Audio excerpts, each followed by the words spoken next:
Hi everybody, my name is Ryan Fitzgerald, and today I'm going to be talking to you about the Voyager satellites. The Voyager satellites were launched in 1977, just 16 days apart, and are both currently traveling at over 35,000 miles per hour. Voyager 1 is currently over 12 billion miles away from Earth, and Voyager 2 is currently over 10 billion miles away from Earth. The main purpose of these satellites was to study the outer reaches of our solar system, like Jupiter, Saturn, Uranus, and Neptune, but that phase of the mission's over. Now comes the part that I think is cool. In August of 2012, NASA announced that Voyager 1 was the first man-made object to ever leave our solar system.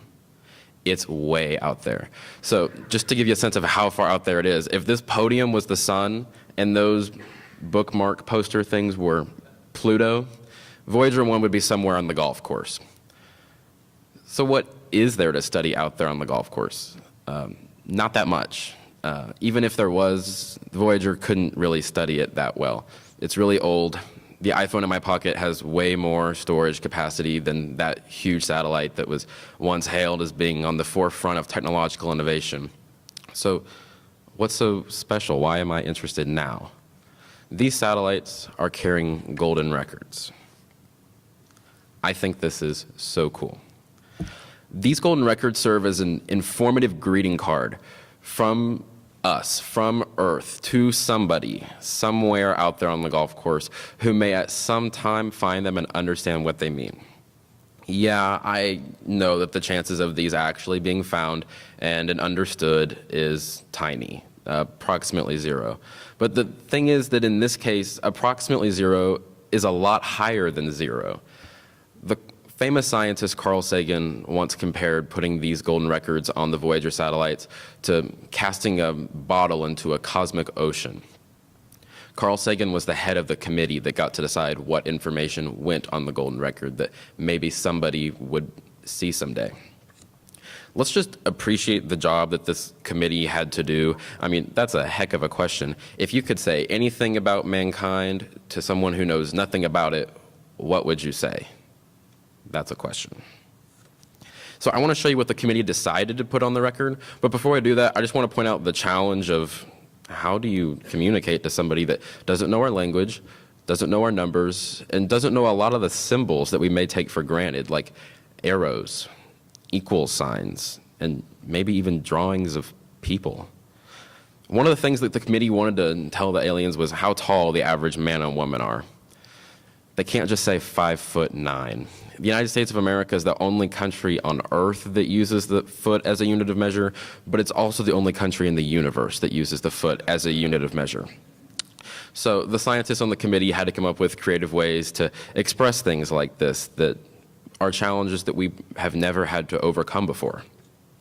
So engraved in the top left-hand corner, apparently those are instructions on how to play the record.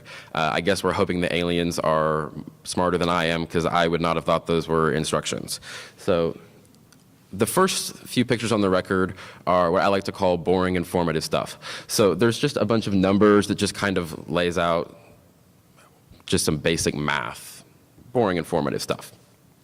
Then after that, there's pictures of normal people going about their normal lives, from fishermen hauling in a catch,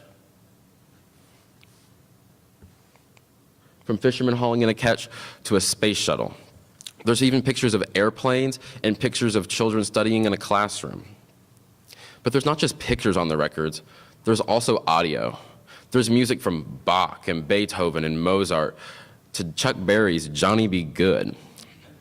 But there's not just music on there either. There's natural sounds. There's waves and crickets and hyena laughing and whale noises. And there's greetings in over 50 languages. I mean, which I always thought was kind of ridiculous. We don't need to say hello in 50 ways if they're not going to understand any of them. But that's there. And there's even 5 languages that we don't even speak anymore. I think that's pretty cool if that's out there, 12 billion miles away, going 35,000 miles per hour. But there is some stuff on that record that I don't know if it was such a good idea that the committee decided to put it on there. For instance, this is on there. In the bottom right-hand corner of that picture, that's a picture of the Milky Way galaxy. This is our attempt to tell the aliens what galaxy we're from. In the top left, that's a map that points to our sun. I know it looks tricky and complicated, but if you know what you're looking at, it's actually not that complicated. They're pointing them to our star. The next picture shows where we are in our solar system. They're pointing them to our planet. The next picture is a picture of our planet. There's also a picture that explains the theory of continental drift, just in case Earth looks a little different because it's so far down the line.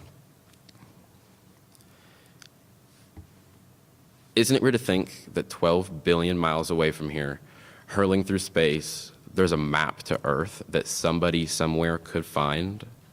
Makes me feel pretty weird. I don't know if it's a great idea to announce where we are like this. I mean, who knows who could pick that up? They could be way smarter than us. They could be nice. They could be mean. So the question is not only what would you put on the golden record if you were to design your own golden record, but would you create a golden record at all?